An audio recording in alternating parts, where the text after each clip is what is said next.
রাজধানীর সড়কগুলোর ৭০টি জংশনে ইউলুপ পদ্ধতি প্রয়োগ করে যানজট নিরসন করা সম্ভব, এই দাবি ট্যাক্সি চালক মোহাম্মদ আলীর। আর এই পদ্ধতির অন্যতম অনুষঙ্গ হবে ক্লোজ সার্কিট ক্যামেরা।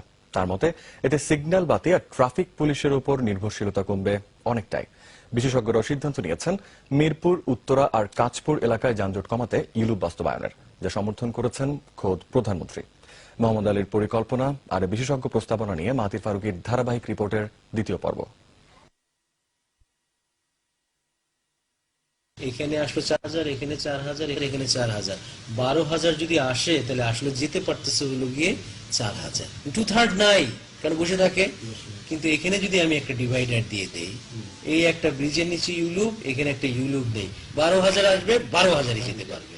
সিগন্যাল বাতি আর চৌরাস্তার জংশনগুলোকেই রাজধানীর যানজটের অন্যতম কারণ মনে করেন ট্যাক্সি চালক মোহাম্মদ আলী। স্বশিক্ষিত মোহাম্মদ আলী বলছেন, মূল রাস্তায় গাড়ি থামানো যাবে না, আর মোড় নিতে হলে ডানে নয়, যেতে হবে বামের রাস্তায়। কারওয়ান বাজার, সার্কফুয়ারার চৌরাস্তার জংশন জট নিয়ে মোহাম্মদ আলীর সমাধান হচ্ছে, প্রথমে চৌরাস্তা বন্ধ করতে হবে ডিভাইডার দিয়ে। পান্থপথ থেকে বাংলা মোটর যেতে ফার্মগেটের ইউলুপ ঘুরে আসতে হবে, আর ইটিভির সামনের রাস্তার গাড়ি পান্থপথ যাবে বামে টার্ন নিয়ে বাংলা মোটরে ইউলুপ ব্যবহার করে। তার দাবি, এই ধরনের ৭০টি চৌরাস্তা জংশনকে ডিভাইডার দিয়ে বন্ধ করলে ৩ মাসে সমাধান হবে যানজটের।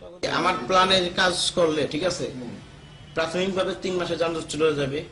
আর 1 বছরে যদি যানজট না যায়, আমি জীবন বাজি লাগাইছি সরকারের কাছে, না পারলে আমার ফাঁসি।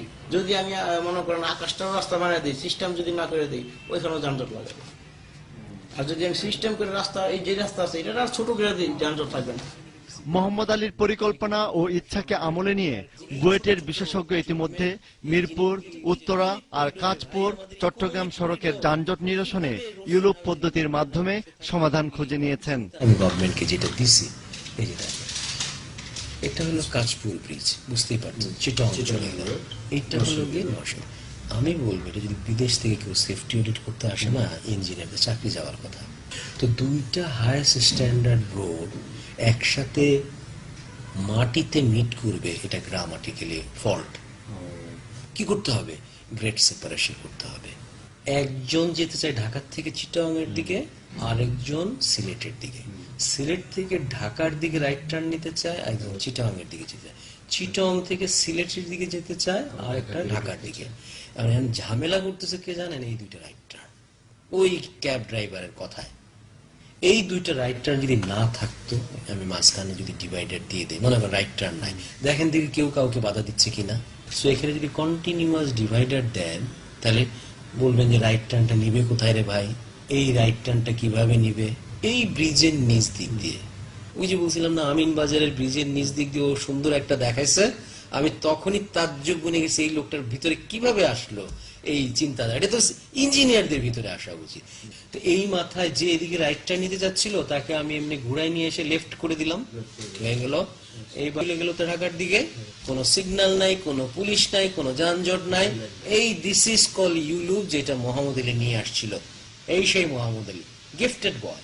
মোহাম্মদ আলী বলছেন, তার পরিকল্পনা বাস্তবায়নে খরচ নেই বললেই চলে, যার সাথে একমত ট্রান্সপোর্ট বিশেষজ্ঞরাও। মাহাতির ফারুকী, 21 টেলিভিশন, ঢাকা।